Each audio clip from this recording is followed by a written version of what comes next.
Olá, pessoal. Hoje nós vamos falar sobre amostragem de solo.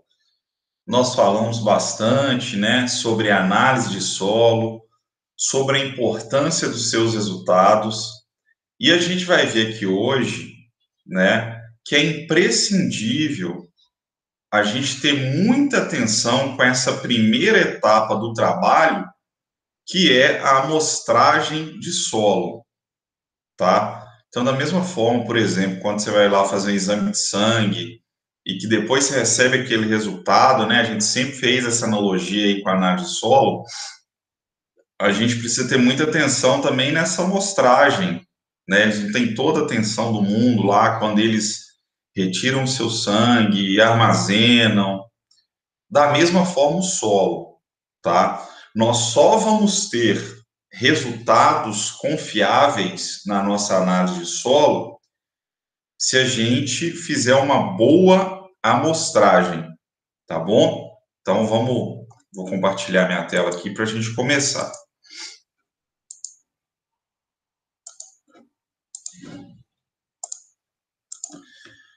Então esse é o tema da nossa aula de hoje, amostragem de solo. Nós falamos muito sobre isso aqui, pessoal, sobre análise, né? Aquele papel que a gente recebe com vários resultados que são muito importantes para a nossa prática no campo, para recomendar calagem, para recomendar adubação, tá bom? Mas o primeiro passo para ter uma boa recomendação de calagem ou de adubação é uma amostragem de solo confiável. Aquele solo que você vai pegar, né, e enviar para o laboratório para ele ser analisado, ele tem que ser coletado com bastante atenção, com bastante critério, tá? E é isso que a gente vai ver um pouco aqui nessa aula de hoje. Quais são os objetivos da análise de solo, pessoal? O primeiro é avaliar de forma confiável a fertilidade do solo. Talvez o principal objetivo da análise de solo é essa, você ter, né, um diagnóstico confiável de como o seu solo está. Daí, sabendo, né, como o seu solo está, aí você vê o que você precisa fazer. Aí são os cálculos de calagem, de adubação. Mas antes disso, você precisa avaliar de forma confiável, tá? E aí, né, com essa análise de solo confiável, você vai poder fazer um uso econômico e ambiental de corretivos fertilizantes. Pessoal, o desperdício de adubo, de calcário, além de um prejuízo econômico, ele implica também impactos ambientais indesejáveis, tá? Muitas vezes você pode estar, por meio de uma supercalagem ou de uma adubação mal feita, exagerada, você pode estar causando graves impactos ao seu solo, você pode estar degradando o seu solo, tá bom? Gerar doses de adubo calcário compatíveis com a necessidade da planta. Nós já vimos, né, que alguns métodos para cálculo de calagem e que todos os métodos para recomendação de adubação, além, né, de considerar a forma que o solo está, né, além de considerar esse diagnóstico do estado que o solo se encontra, eles vão considerar também a necessidade da planta, tá bom? Orientar o produtor para melhor aproveitamento, produtividade, sustentabilidade dos solos. Então, nós temos aqui alguns objetivos da análise de solo e que visam atender aí a necessidades bastante importantes dentro do sistema produtivo, tá bom?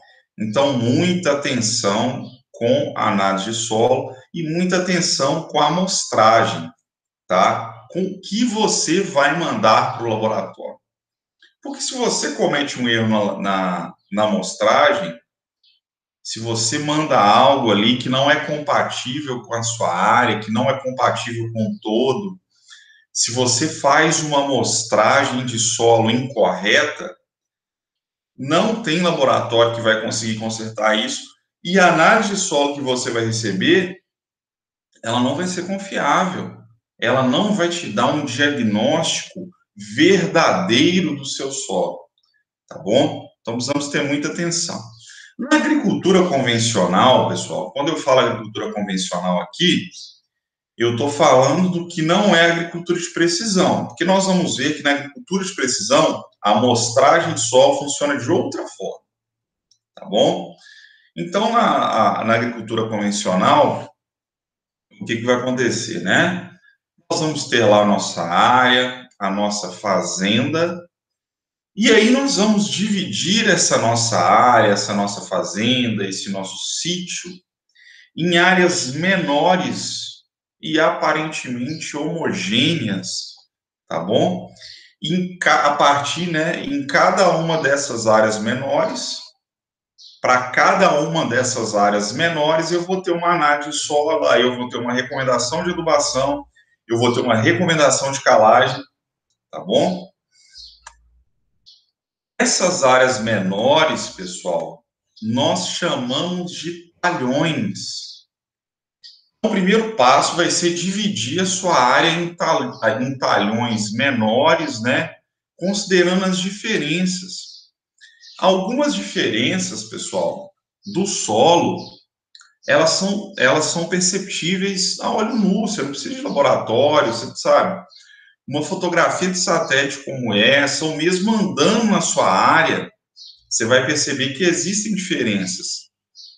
E para solos diferentes, você vai precisar de recomendações diferentes.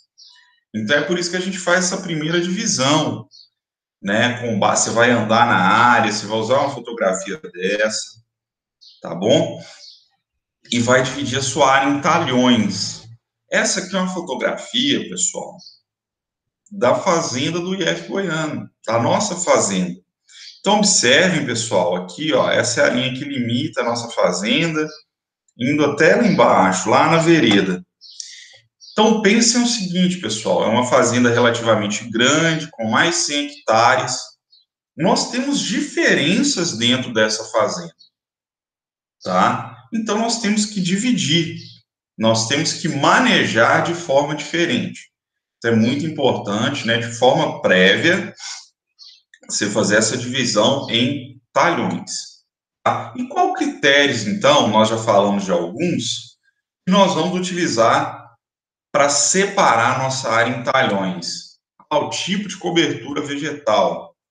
Por exemplo, pessoal, vamos supor que você está numa fazenda, que ela tem uma área lá que durante 10 anos foi cultivado com milho, enquanto que outra área menos fértil eles deixaram como pastagem.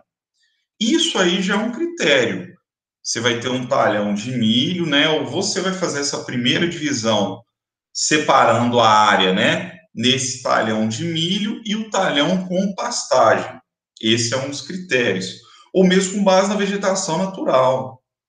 O cerrado, né? No cerrado, você vê variações muito claras de vegetação e que respondem a alterações no solo. Tem hora que o cerrado fica com árvores menores, o cerrado fica mais ralo.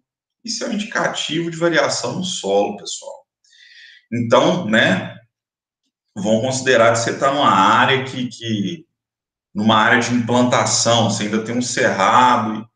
Nessa área, você consegue fazer essa divisão com base na vegetação natural. Uma outra coisa é o relevo, pessoal. Nós já vimos, né, lá naquelas nossas aulas sobre a gênese do solo, que o relevo é um dos determinantes de variações no solo. Então, esse é um dos critérios que a gente utiliza também para dividir a nossa área em talhões. Se eu tenho uma área de baixada, essa área de baixada vai ser um talhão. Se eu tenho uma área com maior declividade, essa área de maior declividade precisa ser outro talhão, porque são áreas diferentes e que vão demandar estratégias de manejo diferentes, tá bom? Características macroscópicas do solo ou morfológicas, principalmente a cor e a textura, tá? Vocês vão observar, né, principalmente a cor, pessoal. Se você vai antes, primeiro você vai andar lá na sua área com muita atenção. Se você vê que a cor do solo está variando, você precisa, né, considerar essas diferenças de cor na hora de fazer a sua divisão de talhões, tá bom? O histórico da área e destinação agrícola está muito relacionado aqui ao tipo de cobertura vegetal, tá bom? Vamos supor que você tem uma área lá dentro da sua fazenda que ela já foi convertida para a agricultura há mais tempo, tem 20 anos que ela recebe adubo, que ela recebe calagem, enquanto que em outra área de conversão mais recente, você só tem calagem e adubação há 5 anos. Obviamente, esses dois solos vão ser diferentes, pessoal. E aí, na hora de fazer a sua divisão em talhões, você precisa considerar isso, tá? E cada talhão, cada subdivisão vai ter a sua análise de solo. Então, na hora lá de fazer o seu cálculo, cada talhão vai ter uma recomendação de calagem, cada talhão vai ter uma recomendação de adubação intercalada, tá bom? Com base, né, nessas diferenças do solo. Aqui um exemplo de divisão, pessoal. A gente pegou uma área aqui, né, que nem é tão grande assim, mas que por causa de variações no relevo, variações no uso da terra, nós tivemos que dividi-la em vários talhões diferentes. Aqui, ó, isso aqui vai ser um talhão, isso aqui vai ser outro talhão, aí eu tenho um talhão aqui com eucalipto, eu tenho essa encosta, que é outro talhão, eu tenho a baixada, que é outro talhão, e eu tenho essa mancha aqui de solo, né? Que o técnico, lá na hora que ele estava andando, ele viu, opa, tem uma mancha de solo aqui, um solo um pouco mais vermelho, e aí ele fez essa divisão, tá bom? E de cada talhão desse aqui, pessoal, para cada talhão desse, você vai mandar uma amostra para o laboratório e para cada talhão desse aqui, você vai ter uma análise de solo, tá bom? E aí, né, se cada um desses tem uma análise de solo, cada um desses vai ter uma recomendação de calagem, cada um desses vai ter que ter uma recomendação de adubação, tá bom? Aqui um outro exemplo, né, uma divisão mais minuciosa ainda. Pessoal, um dos principais determinantes é relevo, tá bom?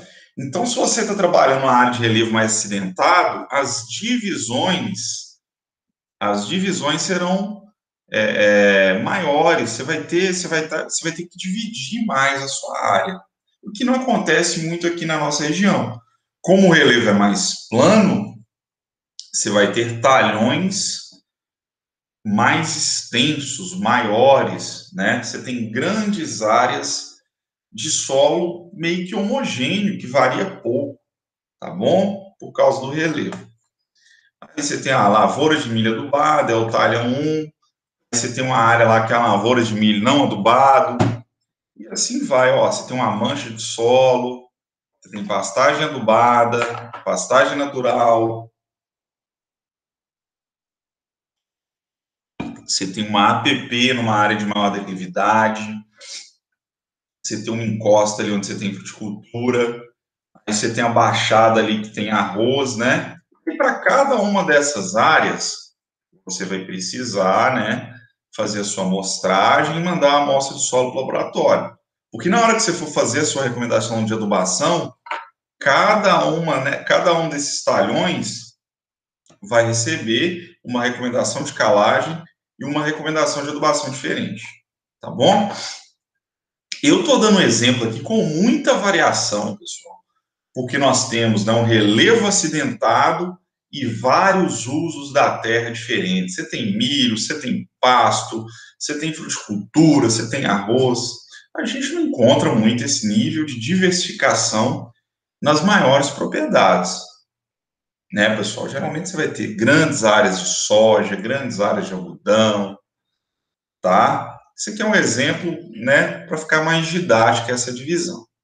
Então, beleza, você fez sua divisão lá em talhões, né? Você dividiu a sua área em talhões homogêneos. Vamos então para a amostragem. Como que eu vou amostrar o meu solo aqui, né, da lavoura de milho adubado, desse talhão que eu chamei de lavoura de milho adubado, para eu mandar lá para o laboratório? Primeira coisa, pessoal, o primeiro conceito que vocês precisam ter bastante atenção é o conceito de amostra simples e amostra composta. O que é amostra simples, pessoal? Amostra simples, você vai chegar lá no seu talhão e tirar só uma amostra de solo e mandar para o laboratório. Uma amostra só. Você vai lá com um trago, que a gente vai ver daqui a pouco o que é, você vai lá com uma pá, e vai um enxadão, e vai tirar uma amostra de solo e mandar para o laboratório. Já no caso da amostra composta, pessoal, você vai andar lá dentro do seu talhão, você vai tirar solo lá de diferentes pontos, tá? Aqui no caso tem 5 pontos. Você vai chegar aqui, tirar uma amostra, você chega aqui, tira outra, aqui você tira outra, aqui você tira outra, aqui você tira outra. E por que a gente chama de composta, pessoal? Você vai colocar isso aqui tudo, você vai colocar isso aqui tudo num balde ou num outro recipiente, vai misturar, né? Vai misturar, e dessa mistura do solo aí de diferentes pontos dentro do talhão é que você vai obter a sua amostra que vai lá para o laboratório. Tá bom? E é assim que nós vamos tentar trabalhar, com amostras compostas. Porque imagine, pessoal, se você tira só uma amostra em todo o seu talhão, o risco de você estar cometendo um erro é muito grande. Vamos supor que você amostra o seu solo aqui, né, em cima da linha de que recebeu adubo, o seu resultado, né, ele não vai ser realista. Ou vamos supor que você amostra o seu solo, que pegue uma área que tenha cinza ou que tenha carvão, né? O resultado da sua análise de solo, ele vai expressar ali uma fertilidade alta que não é verdadeira. Então é por isso que é bom você pegar solo de vários pontos, tá? De vários pontos. Aí você mistura e dessa mistura ali você tira sua amostra composta e manda para o laboratório, tá bom? E aí, o que eu estou falando, né? Você vai tirar várias amostras do seu talhão para você ter uma estimativa média da área, tá bom? Você quer um diagnóstico ali. Não tem como você enviar o solo todo para o laboratório. É igual ao nosso exame de sangue, mais uma vez, pessoal. Você tira um pouco ali do seu sangue para ver como o todo está, né? Para você ver como que todo o seu sangue ali, como é que está a concentração de ferro em todo o seu sangue, tá bom? Da mesma forma o solo. Você vai tirar uma pequena amostra para expressar ali um diagnóstico para toda a área. Então é por isso que você tem que ser bem criterioso, tá? E aqui um exemplo, pessoal. Na hora de definir esses pontos, onde você vai tirar a amostra, você vai fazer o que a gente chama de caminhamento e zigue-zague. Esses pontos, pessoal, que você vai tirar solo e vai colocar lá no seu balde para depois mexer e tirar a sua composta, precisam ser pontos completamente aleatórios, tá? Você vai sair lá andando em zigue-zague e aí separa, né? E tira uma amostra de solo, tá bom? Então lembrem-se, né? Aqui nós temos esse exemplo aqui para essa nós temos o exemplo da amostragem, né, para esse talhão aqui da baixada. Então, você ia sair daqui, né, aí aqui, opa, aqui você pega, amostra um ponto, né, você pega solo aqui, aí você anda mais um pouco, pega aqui, isso tudo você vai colocando lá no seu balde ou em outro recipiente que você for trabalhar.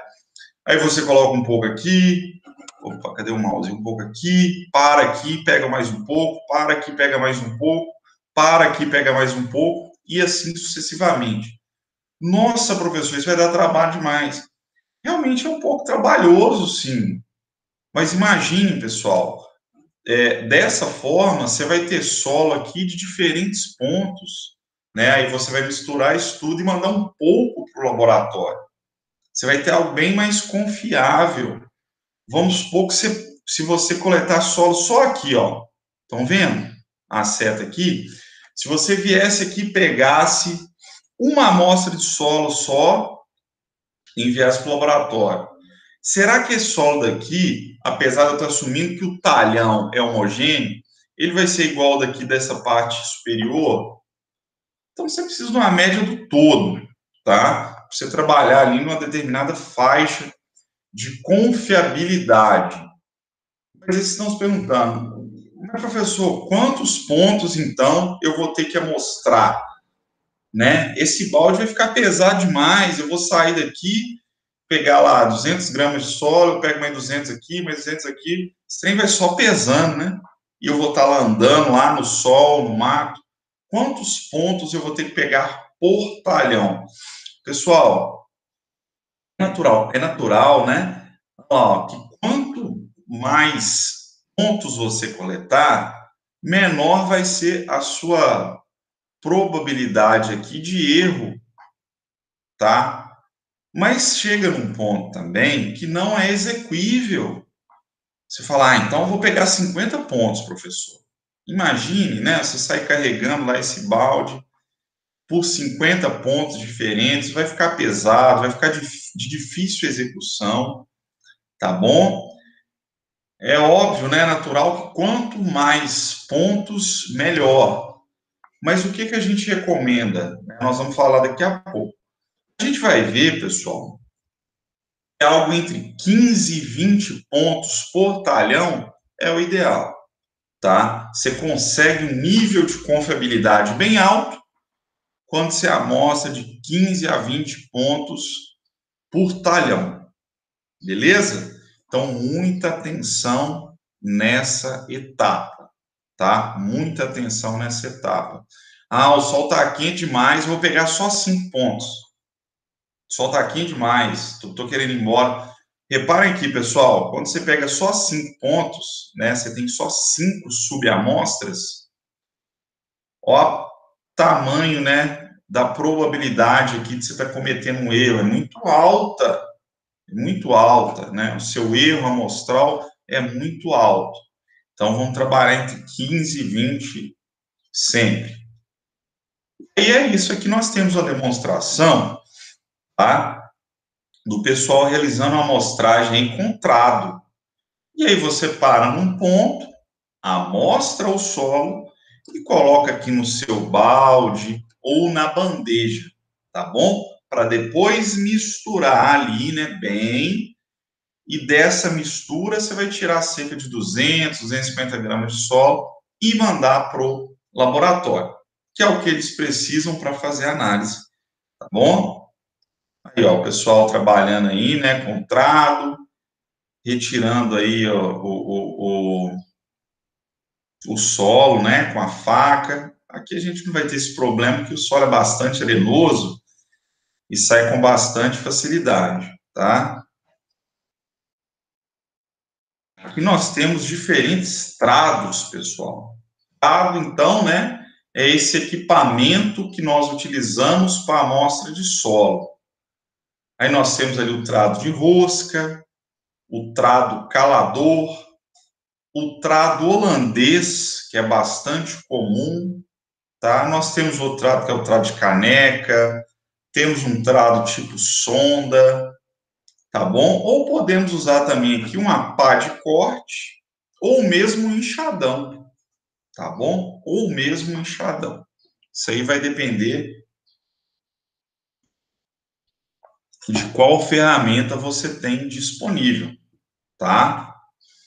Tem um exemplo aqui, utilizando a pá reta para mostrar o solo em áreas de plantio direto, tá bom?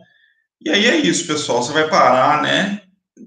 de 15, você vai andar de forma aleatória no talhão, amostrar de 15 a 20 pontos, colocar aqui no seu balde ou bacia, mexer bem, né? E dessa amostra aqui, né, composta de várias subamostras de solo, você vai tirar um pouco de solo, colocar num pacote, né, identificar e enviar para o laboratório, tá bom?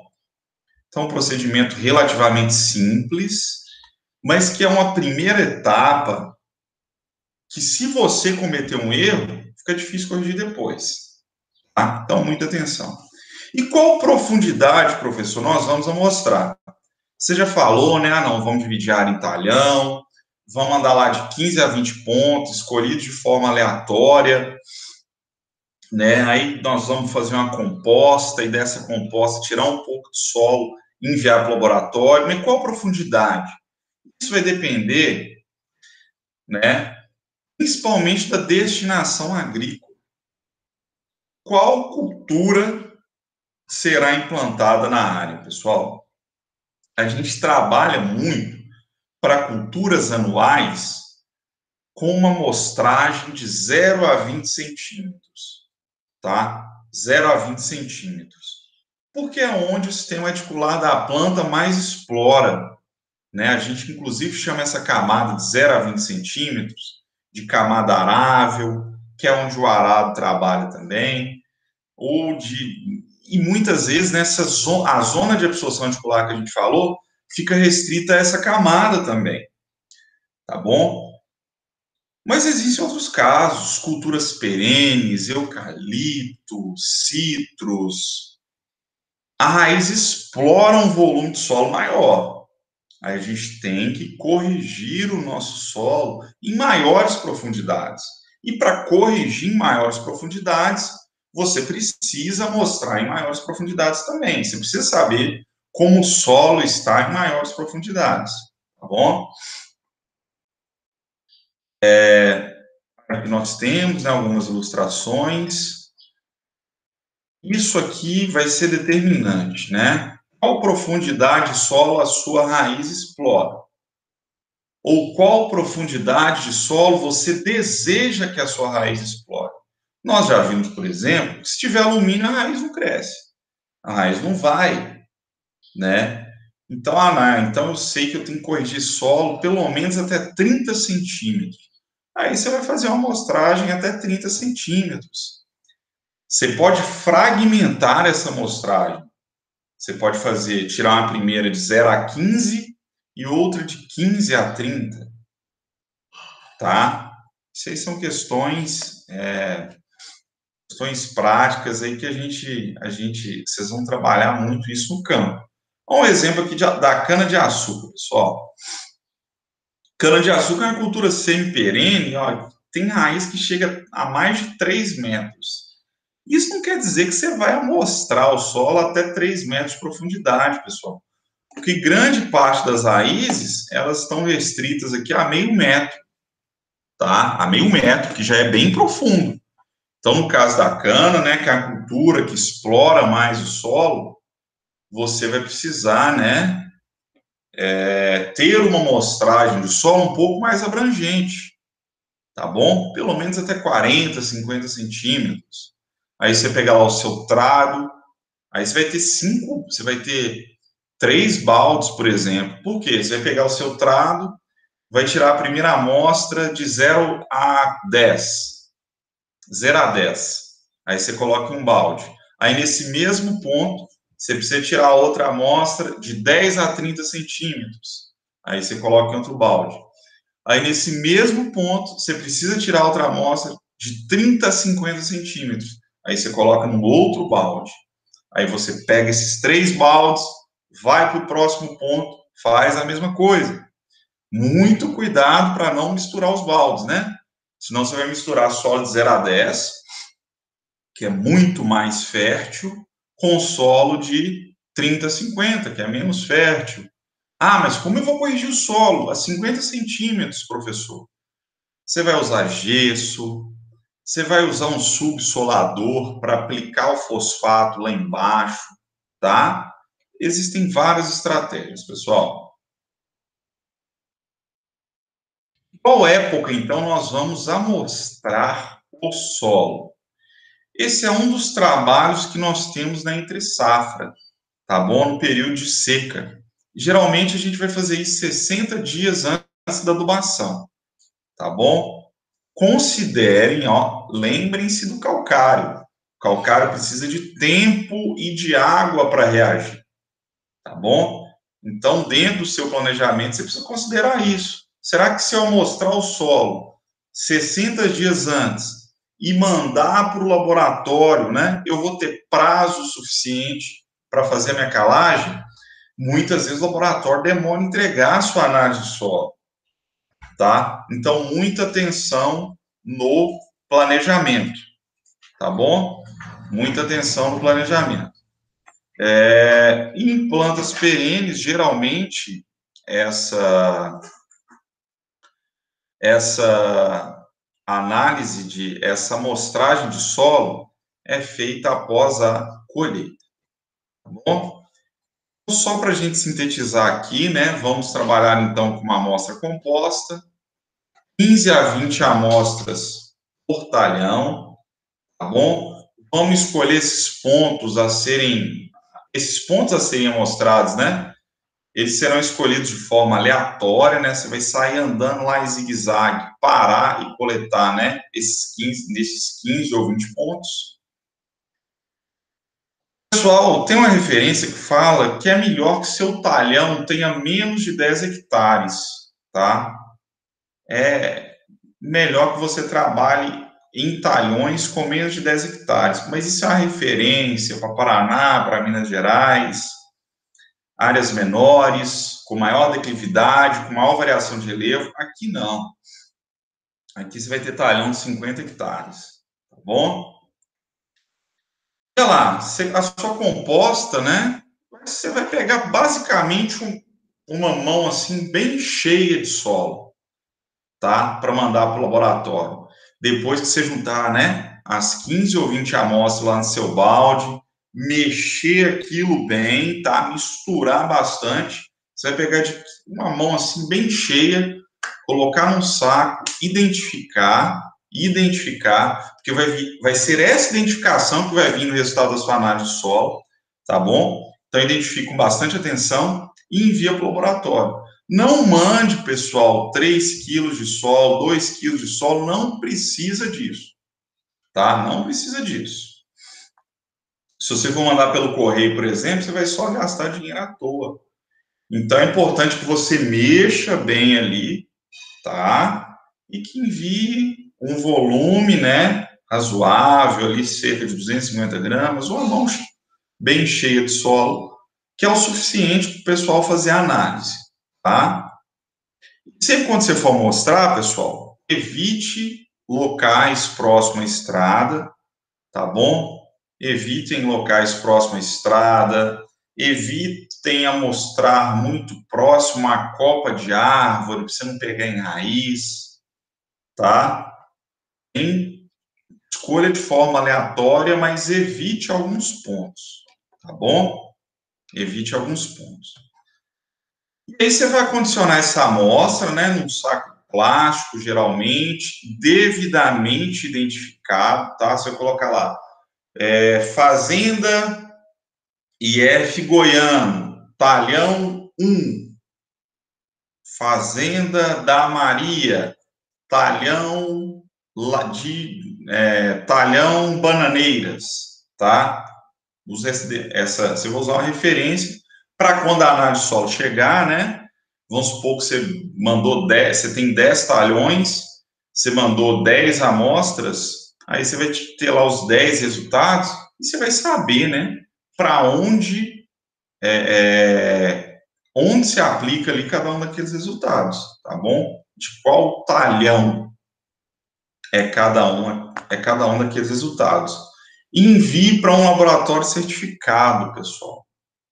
Você vai ter todo esse trabalho, você vai pagar, mas não vai adiantar nada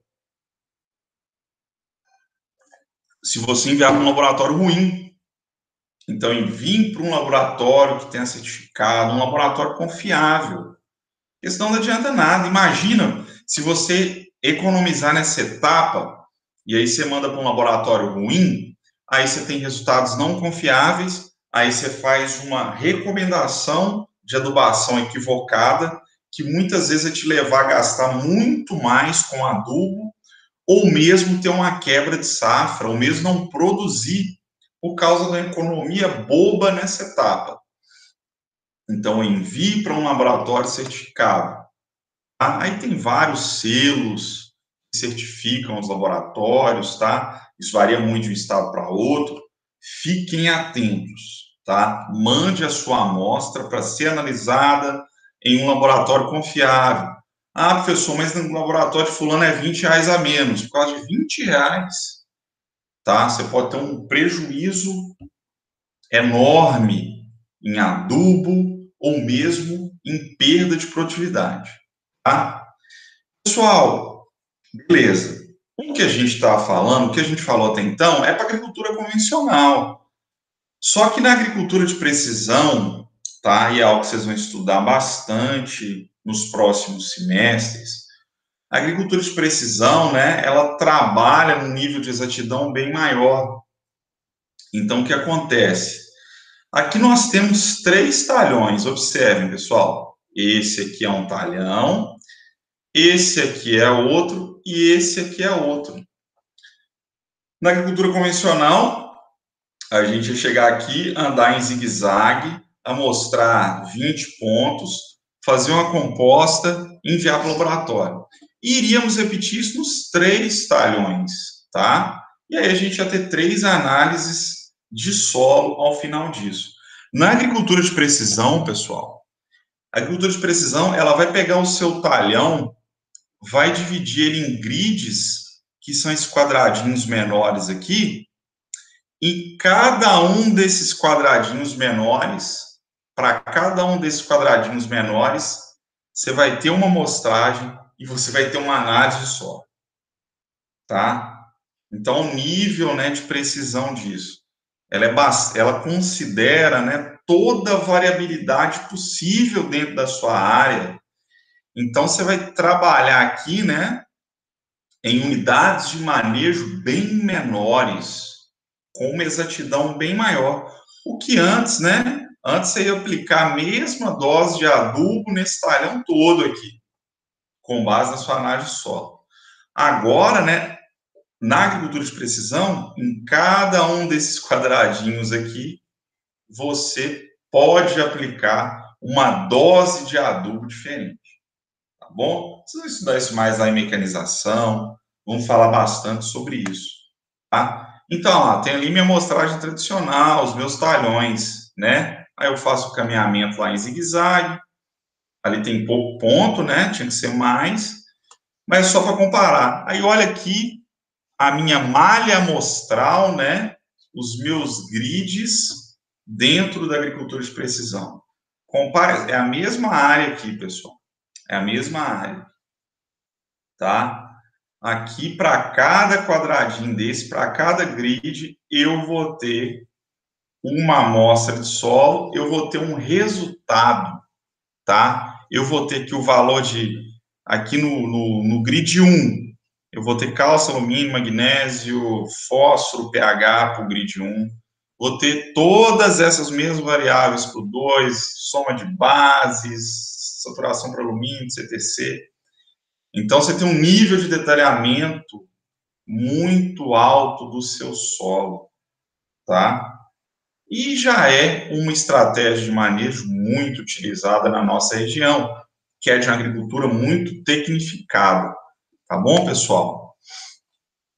E aí, qual que é o tamanho da malha amostral, né? Qual que vai ser o tamanho do meu grid? Olha aqui, pessoal, vamos pegar aqui a mesma área. Se eu trabalhar com grid de 0,25 hectares, eu vou ter essa divisão aqui. Olha a quantidade de grids que eu vou ter dentro desse talhão e a quantidade de amostras de solo que eu vou ter que mandar para o laboratório. Já se eu trabalhar em grids de 1 hectare, isso aqui diminui, e assim sucessivamente. Até um ponto aqui onde eu estou trabalhando com grids de 10 hectares, E aí eu vou ter aqui, né, uma quantidade bem menor de grids.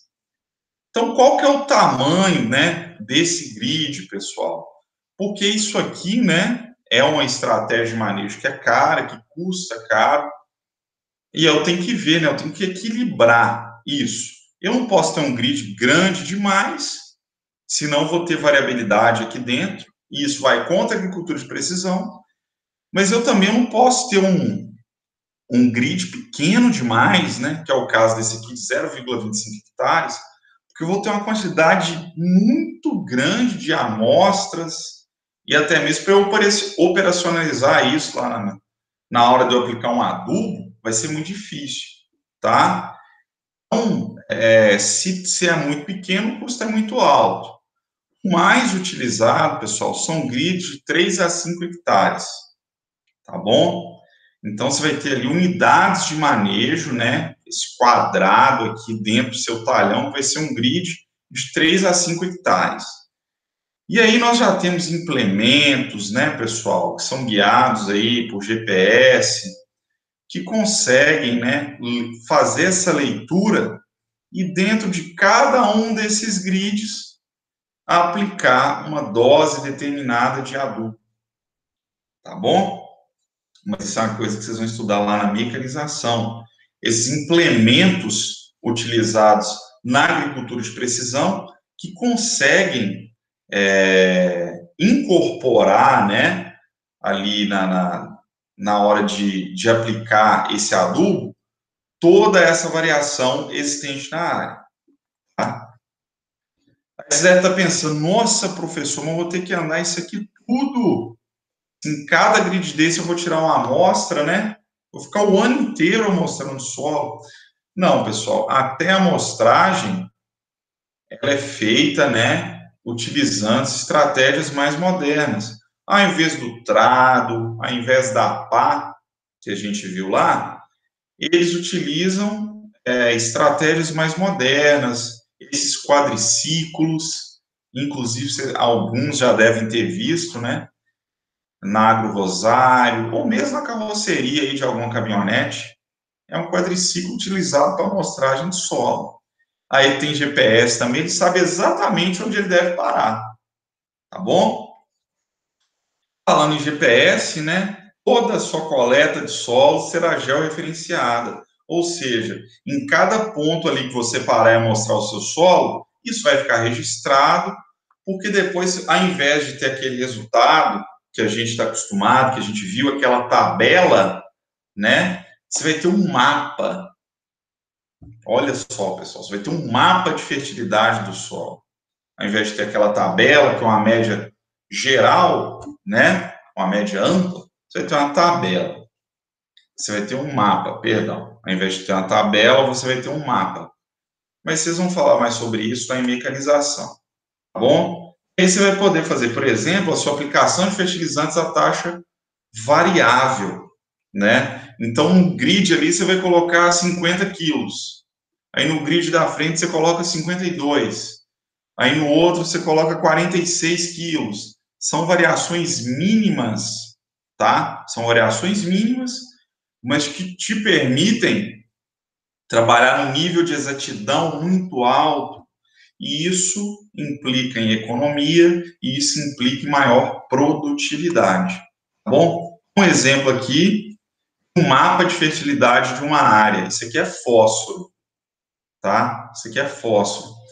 E daí, para cada cor aqui, eu tenho um teor de fósforo diferente, tá bom? Isso é bastante utilizado aí. Aqui para nitrogênio, fósforo e potássio. Isso aqui já é recomendação, um mapa de recomendação, tá? Onde está em vermelho aqui, ó, você tem que aplicar 350 quilos de N por hectare. Onde está esse verde aqui, você tem que aplicar menos, só 140. E o implemento consegue fazer isso, pessoal. O implemento consegue integrar, né, esse mapa à aplicação e ele vai controlando ali, né, a quantidade de adubo que é liberado no solo, tá bom? mas vocês vão ver mais disso lá na mecanização, tá? Vamos focar no mais simples por enquanto, que é a nossa tabela, que a gente faz um cálculo lá na mão. Inclusive, essas recomendações já tem software que faz, já existem ferramentas que vão gerar esse mapa aqui. Mas é imprescindível que vocês entendam, né? Pessoal, então era isso, tá bom? Assistam a aula com bastante atenção, muito cuidado com as questões práticas, tá bom, pessoal? Muito cuidado com as questões práticas na hora da amostragem. E é isso aí. Até mais. Um abraço a todos.